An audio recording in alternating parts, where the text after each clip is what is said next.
হরে কৃষ্ণ। জয় শিল প্রভুপাদ, জয় গুরুদেব মহারাজ, অনন্ত কোটি বৈষ্ণব বিন্দু কি যেহেতু সবাই আপনারা ভালো আছেন, আমি আপনাদের আশীর্বাদ এবং ভগবানের আশীর্বাদে আছি। প্রতিদিনে আজ আমরা শ্রীমদ্ ভগবদ্গীতা থেকে একটা শ্লোক অধ্যয়ন করব। তো ধারাবাহিকভাবে আজ হচ্ছে 5 নম্বর শ্লোকটা, চলুন সবাই একসাথে অধ্যয়ন।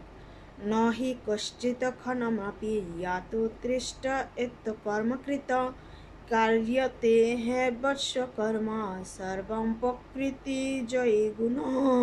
অনুবাদ: সকলে মায়াজাত গুণ সমূহের দ্বারা প্রভাবিত হয়ে অসহায়ভাবে কর্ম করতে বাধ্য হয়, তাই কর্ম না করে কেউই ক্ষণকালও থাকতে পারে না।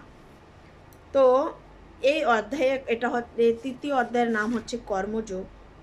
তো ভগবান অর্জুনকে বলছেন যে অর্জুন, তুমি হচ্ছে ক্ষত্রিয়, তোমার স্বাভাবিক ধর্ম হচ্ছে, ক্ষত্রিয়দের ধর্ম হচ্ছে যুদ্ধ করা। আর যার যে ধর্ম, যেমন ব্রাহ্মণদের কাজ হচ্ছে পূজা অর্চনা করা, ক্ষত্রিয়ের কাজ হচ্ছে যুদ্ধ করা, বৈশ্যের কাজ হচ্ছে ব্যবসা করা, আর শূদ্রের কাজ হচ্ছে এই তিনজনের সেবা করা। তো তুমি যেহেতু ক্ষত্রিয়, তাহলে তোমার কর্তব্য হচ্ছে যুদ্ধ করা, আর এই কর্তব্য কর্ম ছাড়া কেউ ক্ষণকালও থাকতে পারে না। হরে কৃষ্ণ।